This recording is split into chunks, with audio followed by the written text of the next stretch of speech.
कहानी का पूरा आनंद लेने के लिए कहानी के पिछले सभी भागों को ज़रूर देखें। उसका लिंक मैं आपको डिस्क्रिप्शन बॉक्स में दे दूंगी और साथ में कमेंट बॉक्स में पिन भी कर दूंगी, तो आप वहां से भी जाकर देख सकते हैं। फोन पर प्रांस की बात सुनकर सृष्टि मुस्कुराकर बोली, तुम फिक्र मत करो, जिंदल फैमिली का अच्छे से वेलकम होगा और ये रिश्ता भी ज़रूर पक्का होगा। ये बोलकर उसने कॉल डिस्कनेक्ट कर दिया और पंखुड़ी अब और भी ज़्यादा रोने लगी। वो जल्दी से बोली, मुझे आपसे ये उम्मीद नहीं थी सासू माँ। ये बोलकर वो तुरंत वहाँ से भागते हुए बाहर की तरफ चली गई।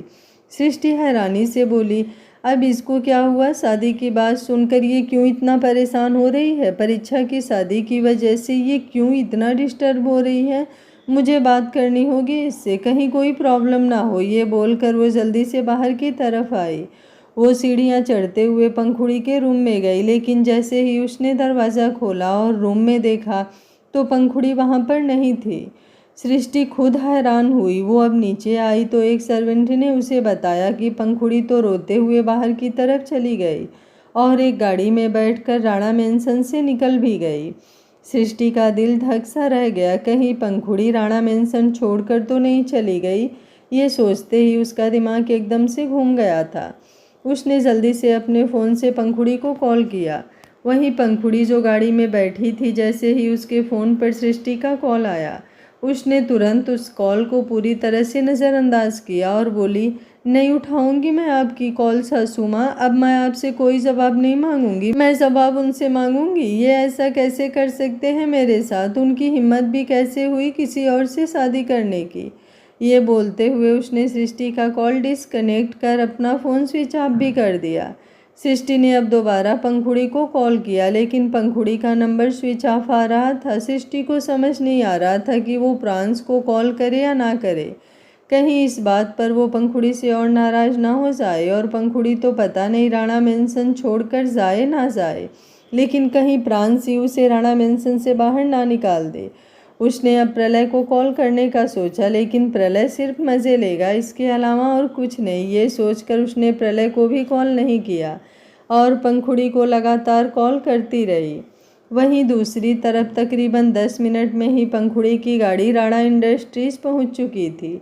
वो तुरंत गाड़ी से बाहर निकली और लिफ्ट से होते हुए सीधा प्रांस के ऑफिस की तरफ बढ़ गई। वहीं दूसरी तरफ सृष्टि पंखुड़ी को कॉल कर करके थक चुकी थी और अब वो और ज़्यादा रिस्क नहीं ले सकती थी, क्योंकि उसने ग्रोवर मेंशन में भी कॉल करके पूछ लिया था, लेकिन अभी तक पंखुड़ी वहां नहीं पहुंची थी और ना ही उसने कॉल किया था। तो अब उसने सीधा प्रांस को ही कॉल कर दिया। वहीं जैसे ही पंखुड़ी ने प्रांस के केबिन में एंटर किया, वहीं दूसरी तरफ प्रांस के फ़ोन पर सृष्टि का कॉल भी अभी आया। उसने कॉल रिसीव किया तो सामने से सृष्टि की घबराई हुई आवाज़ आई, प्लीज़ प्रांस गुस्सा मत करना, पता नहीं पंखुड़ी को क्या गलतफहमी हो गई है कि वो घर छोड़कर चली गई। कह रही थी कि मैं ये शादी कैसे करवा सकती हूँ, पता नहीं उसे परीक्षा और तनिष्क की शादी से क्या प्रॉब्लम है। प्लीज़ तुम पता करो ना वो कहाँ गई, मुझे बहुत डर लग रहा है, बहुत मासूम है वो बेचारी, तुम उसे ऐसे परेशान मत करो।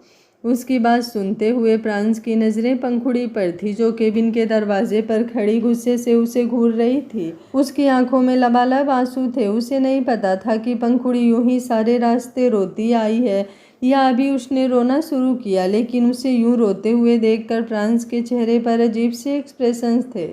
शायद उसे बुरा लग रहा था, लेकिन उसके चेहरे पर मुस्कुराहट भी थी, जिसकी वजह शायद बच्चों की तरह पंखुड़ी का रोना था, क्योंकि उसे रोना भी ढंग से नहीं आता था। अगले ही पल पंखुड़ी उसके करीब आई और बोली, आपकी हिम्मत भी कैसे हुई सुनिए, मेरे होते हुए किसी और से शादी करने की।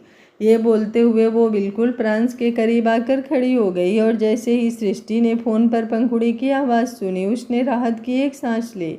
वो जल्दी से बोली, प्लीज़ प्रांस तुम पंखुड़ी पर गुस्सा मत करना, अगर वो तुम्हारे पास आई है तो प्लीज़ उसे प्यार से हैंडल करना। कल भी तुमने उसका बहुत दिल दुखाया है प्रांस, प्लीज़ अब मत दुखाना। मैंने जो किया है उसका हिसाब तुम मुझसे करना, ना कि पंखुड़ी से। अभी वो बोल ही रही थी कि सामने से प्रांस ने कॉल डिस्कनेक्ट कर दिया। प्रांस पंखुड़ी की तरफ देखकर गहरी आवाज़ में बोला, तुम यहाँ क्या कर रही हो? पंखुड़ी रोते हुए बोली, तो और कहाँ जाऊँ मैं भी किसी और के पास चली जाऊँ क्या, जैसे आप किसी और के पास जा रहे हैं? आप ऐसा कैसे कर सकते हैं? अभी तो 1 महीना भी नहीं हुआ हमारी शादी को और आप किसी और से शादी करने जा रहे हैं। प्रांस मुस्कुराया और बोला, मैं जो मर्जी करूं, तुम कौन होती हो मुझे रोकने वाली? पंखुड़ी झट से बोली, मैं कौन होती हूँ? आप ये सवाल मुझसे पूछ रहे हैं? आपको नहीं पता मैं कौन हूँ? मैं आपकी बीबी हूँ। आप मेरे साथ ऐसा कैसे कर सकते हैं? प्रांस अपनी जगह से उठा और बोला, मैं प्रांस राणा हूँ, कुछ भी कर सकता हूँ। पंखुड़ी जल्दी से बोली, तो मैं भी आपकी बीबी हूँ। अगर आपने किसी और से शादी करने का सोचा भी ना तो मैं सच बता रही हूँ, मैं कुछ कर लूँगी अपने आप को।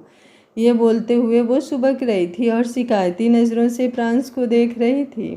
प्रांस मुस्कुराते हुए उसके करीब हुआ और बोला, क्या करोगी तुम? पंखुड़ी झट से बोली, खत्म कर दूंगी खुद को। प्रांस हंसा और बोला, इतनी कायर हो तुम? मतलब मैं तो किसी और से शादी कर लूँगा और मैंने तो तुम्हें पहले भी बोल दिया था कि मैं तुम में इंटरेस्टेड नहीं हूँ। अगर तुम्हें अपने साथ कुछ करना है तो तुम बेशक से कर सकती हो, मुझे कोई फ़र्क नहीं पड़ेगा। मैं तो अपनी नई बीबी के साथ खुश रहूँगा। तुम्हारी जान तो तुम्हारे हाथों से गई ना। उसकी बात पर पंखुड़ी सोच में पड़ गई। बात तो प्रांस सही कह रहा था। वो अब झट से उसके करीब आई और अगले ही पल प्रांस का गिरेबान पकड़कर बोली, तो फिर मैं उसे ख़त्म कर दूंगी जिनके करीब आप जाएंगे। ये बोलते हुए उसका चेहरा बेहद इंटेंस लग रहा था। प्रांस की नज़रें उस पर गहरी हो गई। क्या सच में पंखुड़ी ऐसा कुछ कर सकती है? वो तिरछी मुस्कुराहट के साथ बोला, ऐसा तो मैं होने नहीं दूंगा। तुम बेशक से कुछ भी कर लो, लेकिन आज राणा मेंशन में शादी का रिश्ता तो पक्का होकर रहेगा।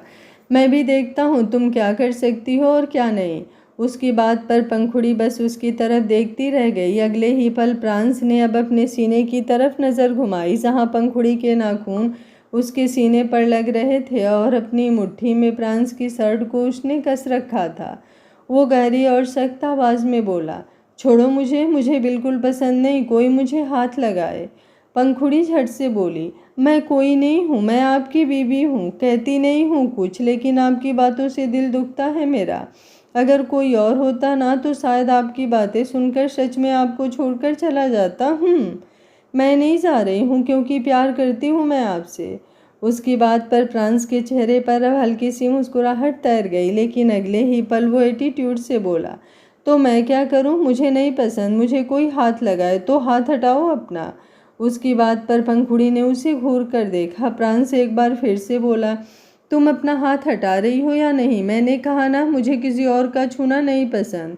अभी वो बोल ही रहा था कि अचानक से पंखुड़ी ने उसकी शर्ट को और भी ज़्यादा कसकर पकड़ लिया और उसे अपनी तरफ खींच लिया।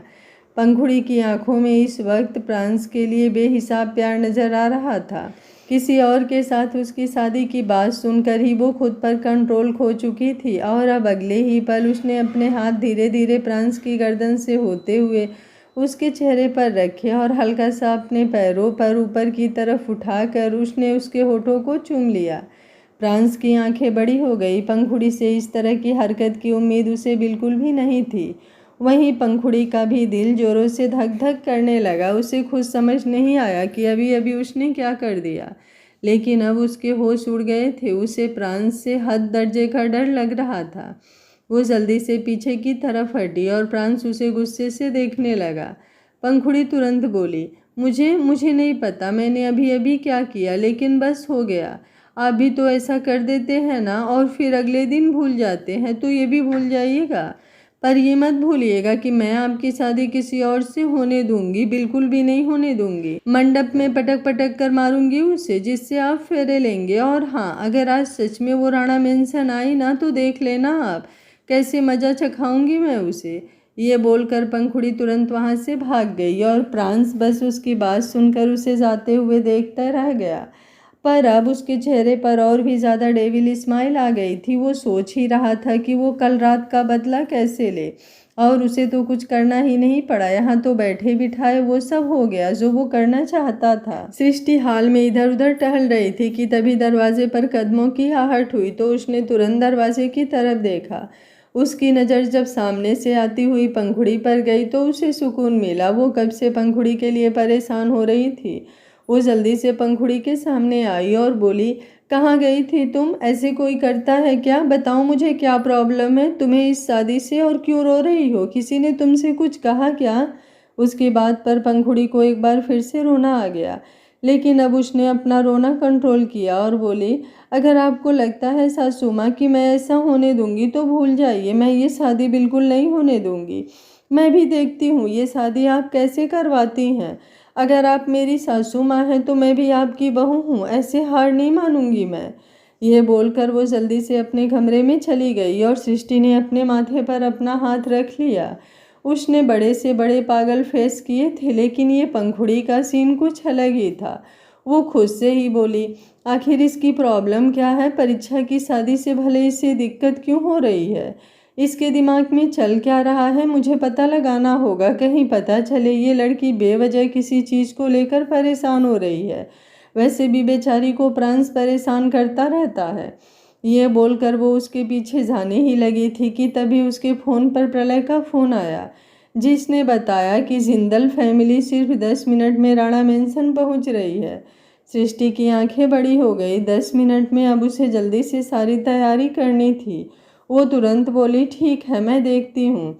ये बोलकर उसने कॉल डिस्कनेक्ट कर दिया और किचन के अंदर चली गई, जहाँ पर रागिनी जिंदल फैमिली के लिए सारा खाना बनवा रही थी।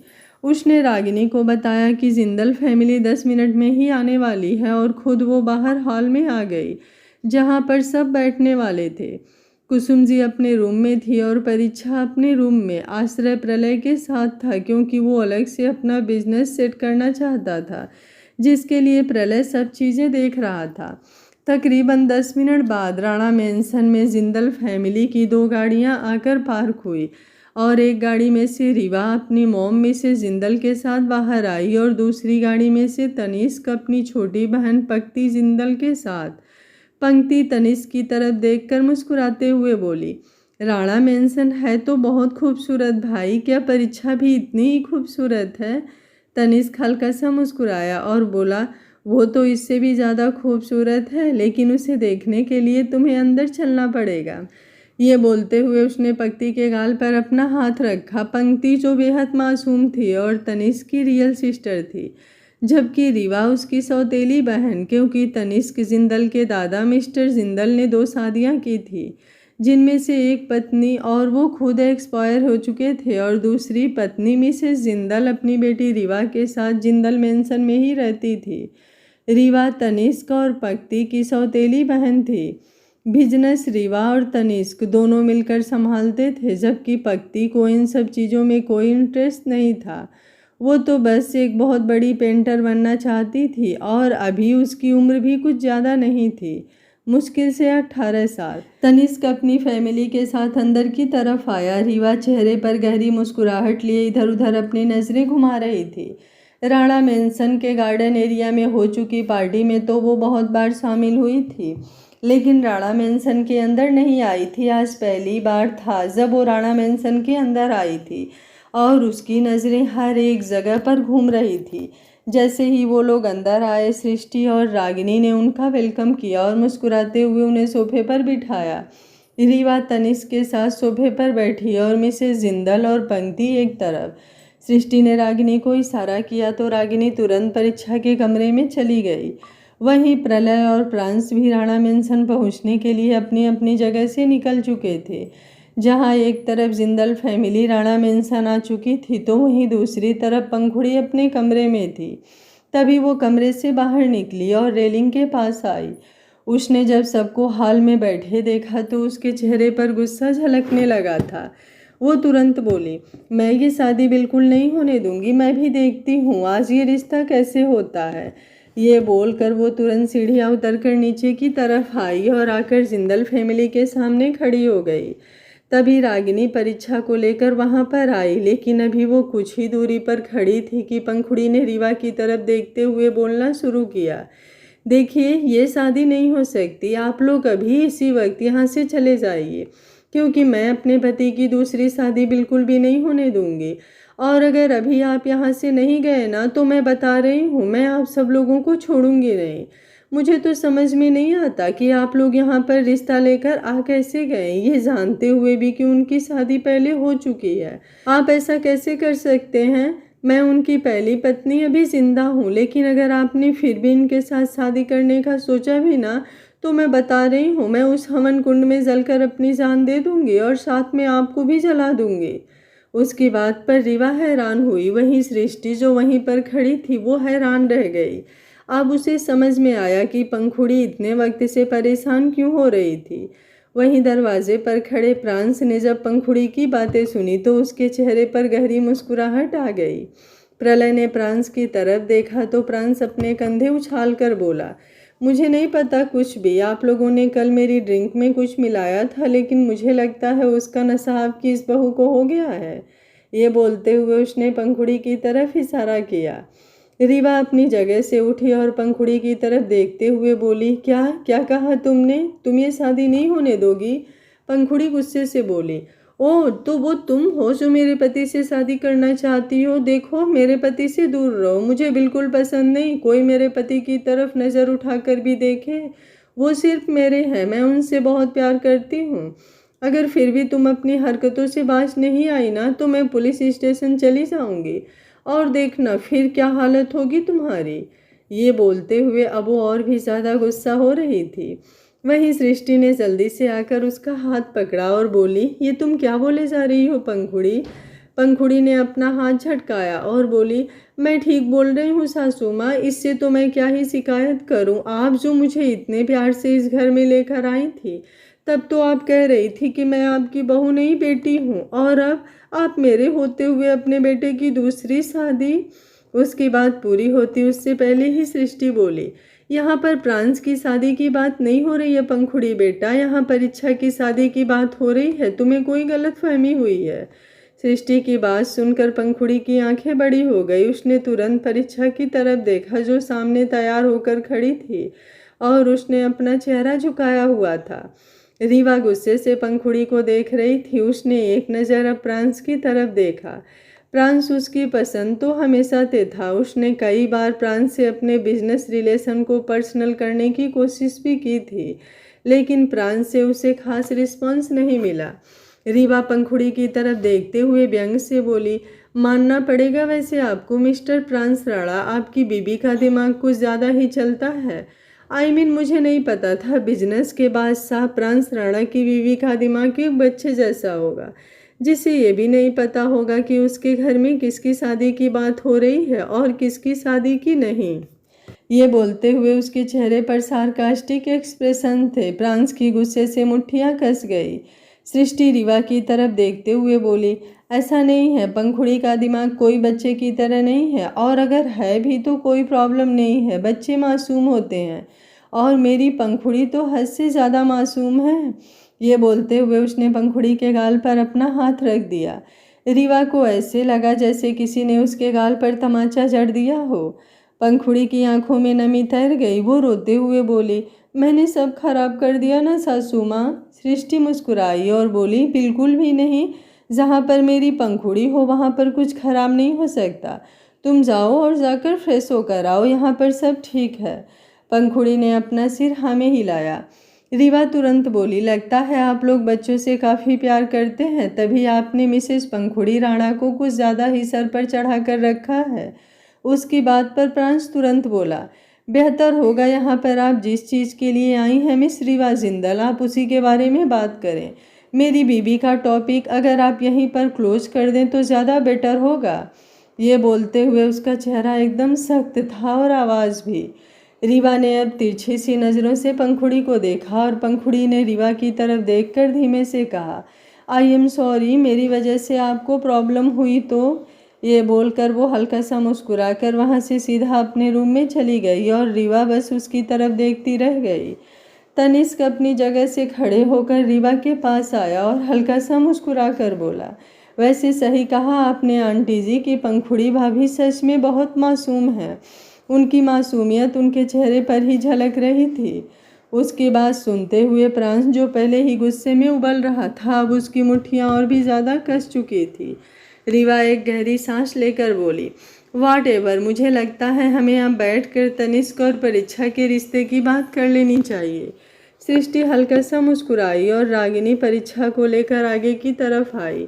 प्रलय और प्रांश दोनों के चेहरे पर ही कुछ अजीब से एक्सप्रेशंस थे। वो दोनों रीवा के साथ भी बिजनेस कर चुके थे और तनिष्क के साथ भी, इसलिए वो दोनों ही उन दोनों को बहुत अच्छी तरह से जानते थे। जहाँ रीवा उन्हें थोड़ी घमंडी और चालाक टाइप की लगती थी, वहीं तनिष्क का अच्छाई से भी वो दोनों बहुत अच्छी तरह से वाकिफ थे।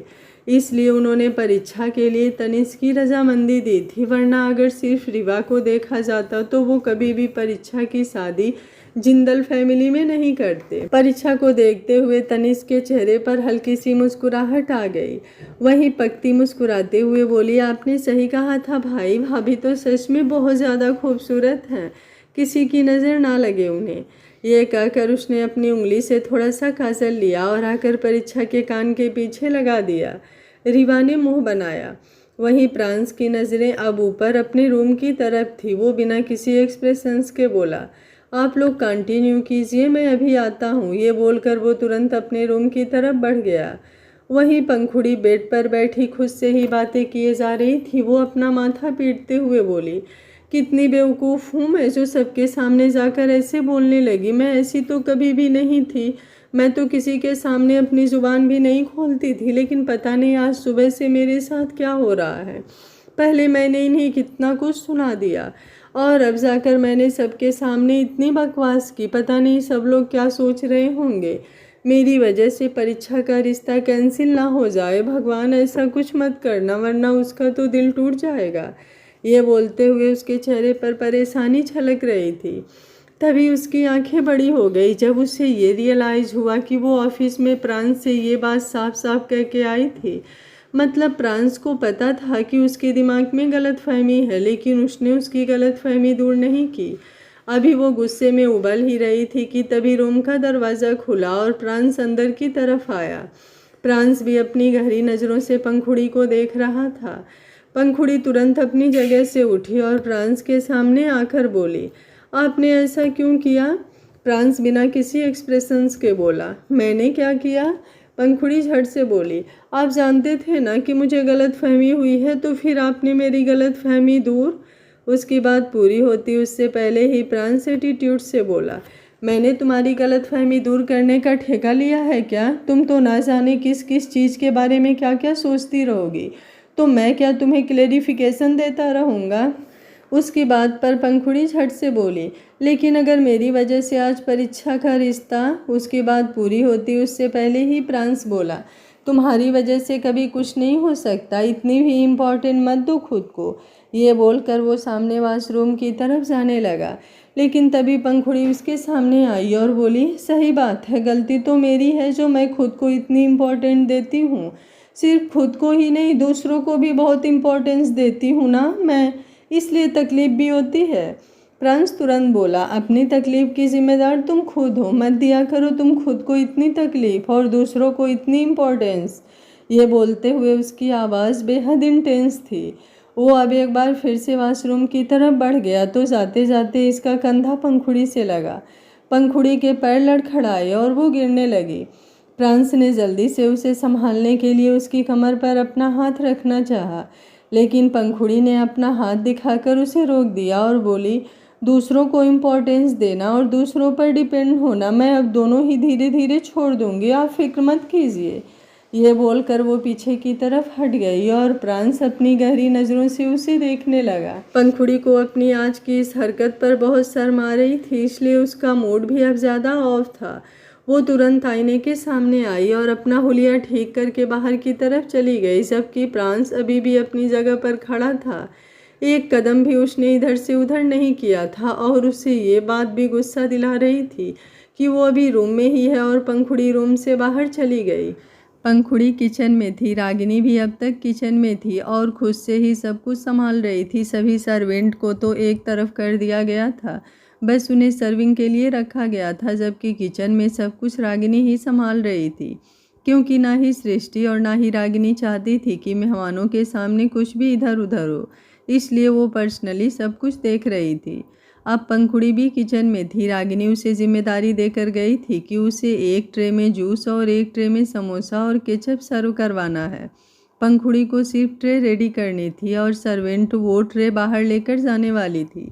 पंखुड़ी ने वो दोनों ट्रे देखी जिसमें एक में जूस के गिलास भरे हुए थे और दूसरी में समोसे और केचप के छोटे छोटे बाउल रखे हुए थे। वो उन्हें देखते हुए मुस्कुराई और बोली, बस रागिनी मासी ने यही तो कहा था ना, और कुछ तो नहीं कहा था। मैं एक काम करती हूँ, बाहर से सर्वेंट को बुलाती हूँ, या फिर एक काम करती हूँ, ये ट्रे उठा लेती हूँ और बाहर की तरफ ले जाती हूँ। दरवाजे पर ही सर्वेंट खड़ी तो है, उसे दे दूँगी, वो आगे ले जाएगी। ये बोलते हुए उसने अपने हाथों में दोनों ट्रे उठा ली थी, लेकिन अब उसके हाथ कांपने लगे थे क्योंकि वो ट्रे भी काफ़ी बड़ी थी और भारी भी थी। तभी अचानक से उसे सामने से प्रांस आता हुआ नजर आया। प्रांस को देखकर ही उसका दिल जोरों से धक धक करने लगा। उसे आते हुए देख पंखुड़ी थोड़ा हैरान हुई क्योंकि उसका किचन में आना लगभग से इम्पॉसिबल जैसी चीज़ था। लेकिन फिर अगले ही पल उसे प्रांस की कही हुई बातें याद आई तो उसने प्रांस पर से अपनी नज़रें हटा ली। वो ट्रे वापस रखना चाहती थी, लेकिन अब प्रांस के सामने खुद को ज़्यादा होशियार दिखाते हुए वो आगे की तरफ बढ़ने लगी। तभी प्रांस बिल्कुल उसके सामने आकर खड़ा हो गया और उसकी तरफ देखते हुए बोला, क्या कहा था तुमने रूम में? पंखुड़ी झट से बोली, मैंने क्या कहा था? कुछ भी तो नहीं, मैं कहाँ कुछ बोलती हूँ। ये बोलते हुए उसकी आवाज़ लड़खड़ा रही थी। ये शायद पहली बार था जो प्रांस सामने से आकर उससे इस लहजे में बात कर रहा था। हालांकि इसके अलावा कोई लहजा तो फिलहाल इमेजिन भी नहीं किया जा सकता था। प्रांस हल्का सा मुस्कुराया और बोला, क्या तुम सच में नहीं जानती रोज पीटल कि तुमने अभी अभी रूम में क्या कहा था? उसके मुंह से अपने लिए रोज पीटल, वो भी होश में सुनकर पंखुड़ी की आंखें बड़ी हो गई। वो बस प्रांस की तरफ देखती रह गई। और अब प्रांस ने ट्रे में से जूस का एक गिलास उठाया और पंखुड़ी के होठों की तरफ बढ़ाते हुए बोला, लो जूस पियो। पंखुड़ी तुरंत बोली, मुझे नहीं पीना। पंखुड़ी का ना सुनकर प्रांस मुस्कुराया और बोला, कल तो मेरे हाथों से पानी पीने के लिए भी मरे जा रही थी और आज मैं जूस पिला रहा हूँ तो तुम्हें नहीं पीना? सच में नहीं पीना? ये बोलते हुए जब उसकी आंखों में वार्निंग नजर आई तो पंखुड़ी ने जल्दी से अपने होठों को हल्का सा खोल दिया। प्रांस उसे जूस पिलाते हुए बोला, अब याद आया तुम्हें? तुमने मुझे रूम में क्या कहा था? पंखुड़ी ने अपनी नज़रें इधर उधर घुमानी शुरू कर दी। होठ उसके जूस के गिलास पर थे और नज़रें इधर उधर जो घूम रही थी वो थोड़ी क्यूट लग रही थी। प्रांस ने अब वो जूस का गिलास जो लगभग से आधा खाली हो गया था उसे वापस ट्रे में रखा और एक समोसा उठा लिया। पंखुड़ी झट से बोली, वो मुझसे गलती हो गई, सुनिए, मगर माफ़ कर दीजिए, मैं बस यूं ही बोल गई, आइंदा से कुछ नहीं बोलूँगी, मम्मी कसम। उसकी बात सुनकर प्रांस हल्का सा मुस्कुराया और बोला, ये लो समोसा खाओ। पंखुड़ी तुरंत बोली, नहीं भूख। उसकी बात पर प्रांस ने उसे घूर कर देखा तो पंखुड़ी ने अब हल्का सा अपने होठों को खोला और प्रांस ने उसे वो समोसा खिलाना शुरू कर दिया। पंखुड़ी जितने में समोसा चबाती उतने में ही प्रांस और ज़्यादा समोसा उसके मुंह में ठूस देता, तो पंखुड़ी से अब खाना ही मुश्किल हो रहा था। प्रांस उसे समोसा खिलाते हुए बोला, वेरी गुड, अब ये बात हमेशा याद रखना, प्रांस राणा के सामने ज़ुबान उतना ही खोलना जितनी तुम संभाल सको। ज़्यादा खोली ना तो खुद को संभाल पाओगी ना ज़ुबान को, समझ में आया या फिर समझाऊं? पंखुड़ी ने समोसा खाते हुए अपना सर हाँ में हिलाया। प्रांस अब उसके करीब हुआ और उसके हाथों से वो दोनों ट्रे लेकर साइड में रखते हुए बोला, खुद को संभाल नहीं पाती हो और इतनी हैवी ट्रे लेकर कहाँ जा रही हो? इस घर की सर्वेंट नहीं हो तुम जो ऐसे मेहमानों के सामने सर्व करोगी। चुपचाप जाकर बाहर बैठ जाओ, और अगर नहीं बैठना तो रूम में जाओ, जाकर एक अच्छी सी वेब सीरीज़ देख लेना। उसकी बात सुनते ही पंखुड़ी झट से बोली, जैसे आप देखते हैं मैं रोती रह जाती हूँ और आप सिर्फ वेब सीरीज़ देखते हैं। उसकी बात पर प्रांस मुस्कुराया और बोला, जब पता है कि ध्यान नहीं देता हूँ, जब पता है कि फ़र्क नहीं पड़ता तो रोती क्यों हो? पंखुड़ी शिकायती लहजे में बोली, क्योंकि रोना आ जाता है, जानबूझकर नहीं रोती हूँ, दिल है जो पता नहीं आप पर क्यों अटक गया, पता नहीं क्यों प्यार हो गया आपसे, और अब आप हैं कि बस रुलाते रहते हैं। ये बोलते हुए उसके चेहरे पर बड़ी ही मासूमियत झलक रही थी। प्रांस ने उसकी कमर पर अपना हाथ रखा और बोला, चॉइस अच्छी है तुम्हारी प्रांस राणा, पर सॉरी, प्रांस राणा का प्यार तुम्हें नहीं मिलेगा। ये बोलकर वो जैसे ही उससे अलग होने लगा, पंखुड़ी झट से बोली, और अगर आपको मुझसे प्यार हो गया तो? प्रांस जो दूसरी तरफ घूम गया था वो बिना उसकी तरफ देखे बोला, इम्पॉसिबल। पंखुड़ी तुरंत बोली, और अगर ये इम्पॉसिबल पॉसिबल हो गया तो? प्रांस ने अब पलटकर उसकी तरफ देखा और बस हल्का सा मुस्कुराया। वो एक बार फिर से जाने लगा तो पंखुड़ी एक बार फिर से बोली, सुनिए। प्रांस के कदम रुक गए। पंखुड़ी उसके करीब आई और बोली, जब आपको पता था कि मैं गलत समझ रही हूँ, मुझे गलतफहमी हो रही है, तो आपने मेरी गलतफहमी दूर क्यों नहीं की? प्रांस ने पलटकर उसकी तरफ देखा और एटीट्यूड से बोला, प्रांस राणा लोगों की गलतफहमियाँ दूर करने के लिए नहीं बैठा। यह बोलकर अब तुरंत वहाँ से चला गया और पंखुड़ी उसे जाते हुए देखती रह गई। उसने मुँह बनाते हुए कहा, कल जब एक घूंट पानी के लिए तरस रही थी तो नहीं पिलाया, और आज जूस और समोसा ज़बरदस्ती खिलाकर चले गए। इनका करवा चौथ आज का था क्या? तभी उसे याद आया कि उसे तो प्रांस को एटीट्यूड दिखाना था, उसे तो प्रांस से बात ही नहीं करनी थी। वो खुद से बोली, मैं कितनी बड़ी बेवकूफ़ हूँ। मैंने सोचा था कि मैं उनसे बात भी नहीं करूँगी, लेकिन मैंने तो उनके हाथों से जूस भी पी लिया और समोसा भी खा लिया। अब मेरी नाराज़गी तो नाराज़गी रह ही नहीं गई। इन्हें अक्ल कैसे आएगी? मैंने तो नेट पर पढ़ा था कि पति से नाराज़ हो जाओ तो पतियों को अक्ल आ जाती है। अब मैं क्या करूं? हाँ, अब अगर एक बार गलती हो गई तो क्या हुआ? अब मैं पक्का इनको एटीट्यूड दिखाऊंगी। अब बाहर जाऊंगी तो उनकी तरफ देखूंगी भी नहीं, फिर मैं देखती हूँ कि इन्हें फ़र्क पड़ता है या नहीं। बड़े आए ये कहने वाले कि प्रांस राणा को कभी प्यार नहीं होगा। देखना, प्यार तो आपको मुझसे ही होगा, हाँ नहीं तो। ये बोलते हुए उसने मुंह बनाया। तभी रागिनी वहाँ पर आई। वो पंखुड़ी की तरफ देखते हुए बोली, हम कब से तुम्हारा बाहर इंतज़ार कर रहे हैं पंखुड़ी, ये तुमने सर्वेंट के हाथों भेजा क्यों नहीं? ये बोलते हुए वो अंदर आ रही थी और उसके पीछे पीछे सर्वेंट भी। पंखुड़ी कुछ बोलती उससे पहले ही सर्वेंट बोली, क्योंकि प्रांस बाबा किचन में थे तो। उसकी बात पूरी होती उससे पहले ही रागिनी हंसते हुए बोली, और प्रांस किचन में हो तो किचन में कोई और आने की हिम्मत कर जाए, ऐसा तो हो ही नहीं सकता। खैर अब तो हो गया ना, आप जल्दी से सब कुछ बाहर लेकर चलो। ये बोलते हुए उसने सब सर्वेंट को इशारा किया और फिर पंखुड़ी की तरफ देखते हुए बोली, क्या हुआ, तुम इतनी परेशान क्यों लग रही हो? पंखुड़ी जल्दी से बोली, मासी सासू माँ, क्या मैं आपसे एक बात पूछूं तो आप मुझे सच सच बताएंगी? रागिनी तुरंत बोली, हाँ पूछो ना, तुम मुझसे जो भी पूछोगी उसका जवाब मैं तुम्हें सच सच ही दूंगी। पंखुड़ी झट से बोली, क्या पति से नाराज हो जाए तो पति की अक्ल ठिकाने आ जाती है? रागिनी पहले तो उसके सवाल पर हैरान हुई और फिर कुछ सोचते हुए बोली, उनकी अक्ल ठिकाने आ तो जाती है, लेकिन उसके लिए नाराज़गी हाई लेवल की होनी चाहिए। पंखुड़ी ने झट से पूछा, हाई लेवल की नाराज़गी कौन सी होती है? रागिनी कुछ सोचते हुए बोली, जैसे कि दिन में मुंह बनाकर इधर उधर घूमना और फिर रात को कहीं अकेले जाकर सो जाना। तुम्हें पता है पतियों को रात को बीवियों की ज़रूरत होती है? पंखुड़ी ने एक बार फिर से पूछा, लेकिन वो किस लिए? रात को कौन सा उन्हें कुछ खाना पीना होता है जो हम बनाकर उन्हें देंगे, तो फिर उन्हें हमारी ज़रूरत? उसके सवाल पर ही रागिनी ने अपना माथा पीट लिया। वो किसे ये सब बातें बता रही थी? वो जल्दी से बोली, तुम एक काम करना, तुम्हें प्रांस की अक्ल ठिकाने लानी है ना? पंखुड़ी ने झट से अपना सर हाँ में हिलाया। रागिनी इधर उधर अपनी आंखें घुमाते हुए बोली, तुम एक काम करना, आज रात को प्रांस के साथ मत सोना, हो सके तो उसके कमरे में भी मत सोना। देखना फिर कैसे तुम्हारे पीछे पीछे आएगा।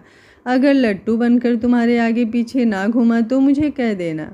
पंखुड़ी ने झट से पूछा, सच में? रागिनी ने अपना चेहरा हाँ में हिलाया। पंखुड़ी के चेहरे पर मुस्कुराहट तैर गई। वो जल्दी से बोली, अब तो मैं यही करूँगी। ये बोलकर वो कुछ सोचने लगी कि वो रात को सोएगी तो सोएगी कहाँ। तभी उसके दिमाग में एक मस्त आइडिया आया, लेकिन ये मस्त आइडिया सृष्टि और प्रलय के लिए प्रलय लाने वाला था। रागिनी अब पंखुड़ी के साथ बाहर की तरफ आई तो पंखुड़ी बिल्कुल प्रांस के सामने आकर खड़ी हो गई, लेकिन उसने प्रांस की तरफ नहीं देखा, बल्कि मुंह बनाते हुए इधर उधर देखने लगी, क्योंकि उसे रागिनी की बात माननी थी। रागिनी ने कहा था कि मुंह बनाते हुए उसके सामने ही रहना, और प्रांस, जिसकी नज़रें अपने आप ही उसकी तरह उठ गई थी, जब उसने पंखुड़ी को तरह तरह के मुंह बनाते हुए इधर उधर देखते हुए देखा तो उसकी भौहें तन गई। ऐसा नहीं था कि पंखुड़ी प्रांस की तरफ देख नहीं रही थी, वो बार बार चोर नज़रों से प्रांस की तरफ देख रही थी। लेकिन जब प्रांस उसे उसकी तरफ देखता मिलता तो वो तुरंत उस पर से अपनी नज़रें हटा लेती। लेकिन मुंह बनाकर और उसे बार बार यूं मुंह बनाते हुए देख अब प्रांस को गुस्सा आ रहा था। अगले ही पल वो अपनी जगह से उठा। रिवा जो उससे कोई बात करने वाली थी उसकी बात बीच में ही रह गई और उसने प्रांस की तरफ देखा जो अब पंखुड़ी के बिल्कुल करीब आया और अगले ही पल उसने पंखुड़ी की कड़ाई पकड़ी और उसे खींचते हुए दूसरी तरफ ले गया। सृष्टि खुद प्रांस की इस हरकत पर हैरान थी। प्रांस पंखुड़ी को लेकर दूसरे रूम में आया और उसे दीवार से लगाकर उसके ऊपर झुकते हुए बोला, ये क्या हरकत कर रही हो तुम? पंखुड़ी कुछ बोलने को हुई लेकिन फिर चुप रहकर बस वापस मुंह बनाने लगी। उसका वो बार बार पाउट बनाना और नाक सिकुड़ लेना देखकर प्रांस गुस्से से बोला, कुछ पूछ रहा हूँ मैं तुमसे, क्या हरकत है ये, मुझे जवाब दो। पंखुड़ी ने अब भी कुछ नहीं कहा। प्रांस गुस्से से बोला, तुम अपना मुंह खोलोगी या नहीं? पंखुड़ी ने अब अपना नाक चढ़ाया। प्रांस का पारा अब और भी ज़्यादा हाई हो गया। प्रांस गुस्से से बोला, तुम मुझे इग्नोर कर रही हो? पंखुड़ी के चेहरे पर अब मुस्कुराहट तैरने लगी थी लेकिन उसने जल्दी से उस मुस्कुराहट को दबा भी लिया था। प्रांस को यूं अपने करीब आते हुए देख उसे मज़ा आ रहा था लेकिन तभी एक सर्वेंट ने आकर दरवाज़ा नॉक किया और बोली, आप दोनों को सब बाहर बुला रहे हैं, रोके की रस्म शुरू हो गई है, आप दोनों प्लीज़ बाहर आ जाइए। ये बोलकर वो वहाँ से चली गई क्योंकि प्रांस गुस्से से उस सर्वेंट को देख रहा था और वो सर्वेंट अगर कुछ पल वहाँ खड़ी रह जाती तो शायद प्रांस उसे अपनी नज़रों से ही भस्म कर देता। पंखुड़ी ने प्रांस की तरफ देखते हुए कहा, मुझे बाहर जाना है। प्रांस गुस्से से बोला, गो टू हेल, बेशक से कहीं भी जाओ, आई डोंट केयर। ये बोलकर वो खुद ही बाहर चला गया और पंखुड़ी मुंह बनाते हुए बोली, ये क्या, ये तो और भी ज़्यादा नाराज़ हो गए, इन्हें तो कोई फ़र्क ही नहीं पड़ा, लगता है अभी और भी ज़्यादा मुंह बनाना पड़ेगा। आप लोगों की रोज़ डिमांड हो रही है एक एक्स्ट्रा पार्ट लाने की। मेरी तबीयत थोड़ी इस समय ठीक नहीं है इसलिए एक पार्ट ही बनाना मुश्किल हो रहा है, लेकिन अगर आप लोगों का थोड़ा सा फेवर हो जाए तो मैं एक्स्ट्रा पार्ट बनाने की कोशिश करूँगी। अगर 1500 लाइक और 200 कमेंट आ जाएं तो मैं सोच सकती हूँ दूसरा पार्ट बनाने के लिए। अगर आप लोगों ने मुझे सपोर्ट किया तो मैं ज़रूर दूसरा पार्ट लेकर आ जाऊँगी। उम्मीद करती हूँ आप लोग अपना टारगेट पूरा करेंगे, फिर मैं आप लोगों से किया गया वादा भी ज़रूर पूरा करूँगी। आज का पार्ट आप लोगों को कैसा लगा कमेंट बॉक्स में अपनी राय देना बिल्कुल मत भूलिएगा। उम्मीद करती हूँ कहानी को आप लोग एंजॉय कर रहे होंगे। Thank you for watching. मिलते हैं कहानी के अगले भाग में।